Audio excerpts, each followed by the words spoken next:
সুন্দর নির্বাচন করার জন্য ক্যাপেবল, আমরা সবাই আগ্রহী। সেখানে নির্বাচন না হওয়ার কোনো সুযোগ নাই।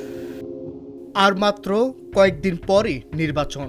সময় যত গড়াচ্ছে ততই যেন উত্তাপ বাড়ছে ভোটের মাঠে। তবে এখনও যে প্রশ্ন অনেকের মুখে শোনা যাচ্ছে তা হলো, নির্বাচনটি আসলে হবে তো? তবে নির্বাচন নিয়ে এবার স্পষ্ট বার্তা দিলেন সেনাপ্রধান। আপনারা এই কাজে প্রথম না। ত্রয়োদশ জাতীয় সংসদ নির্বাচন ও গণভোট সুষ্ঠু ও শান্তিপূর্ণ আয়োজনের ব্যাপারে সংশ্লিষ্ট সব সংস্থায় প্রস্তুত বলে জানিয়েছেন সেনাবাহিনী প্রধান জেনারেল ওয়াকারুজ্জামান। তিনি বলেন, সুন্দর নির্বাচন করার জন্য আমরা সক্ষম। নির্বাচন কমিশন, সরকার, প্রশাসন, পুলিশ, সেনাবাহিনী, বিমান বাহিনী ও নৌবাহিনী সবাই আগ্রহী। সেখানে নির্বাচন না হওয়ার কোনো সুযোগ নেই।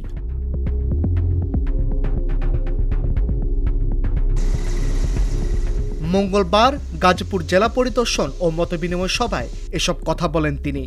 আইএসপিআর এর মাধ্যমে মতবিনিময় সভার এসব বক্তব্য পাওয়া গেছে। আমরা রোবস্ট পেট্রোলিং এর মাধ্যমে পরিস্থিতি নিয়ন্ত্রণে রাখব।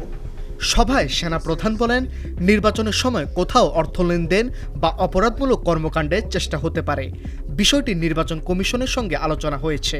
প্রত্যেক আসনে কিছু অপরাধী থাকতে পারে, তবে সবাই এ ধরনের অপকর্ম করবে না। ভোটের দিন ভোটারদের কেন্দ্রে যেতে বাধা দেওয়া বা অন্য কোনো অপরাধ হলে আমাদের বাহিনী ব্যবস্থা নেবে। আটক কিংবা মামলা হতে পারে বলে জানান সেনাপ্রধান। কিছু মানি ট্রানজাকশন হতে পারে বিকাশের মাধ্যমে, সেটা নির্বাচনকে প্রভাবিত করার জন্য, অর্থের লেনদেন ইত্যাদি। আমরা নির্বাচন কমিশনের সাথে কথা বলেছি। প্রত্যেকটা কনস্টিটুয়েন্সিতে কিছু ক্রিমিনাল থাকতে পারে, সবাই এই ধরনের অপকর্ম করবে না।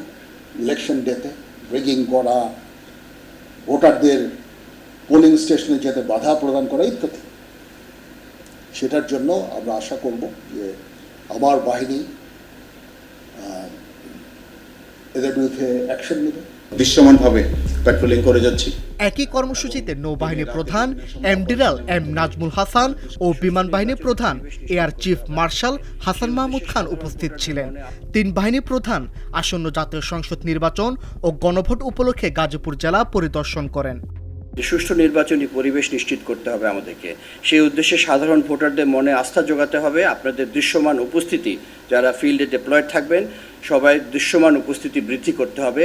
বসে থাকা যাবে না। পুনরায় বলছি একই কথা, বসে থাকা যাবে না। আমাদেরকে ডিপ্লয় করে দৃশ্যমানভাবে পেট্রোলিং করে যাচ্ছি এবং দিনে রাতে বিভিন্ন সময় অপারেশনের মাধ্যমে দুষ্কৃতিকারীদেরকে আমরা সবসময় যাতে তারা একটা ভয়ের মধ্যে থাকে, আশঙ্কার মধ্যে থাকে এবং তারা যাতে কোনো রকমের কোনো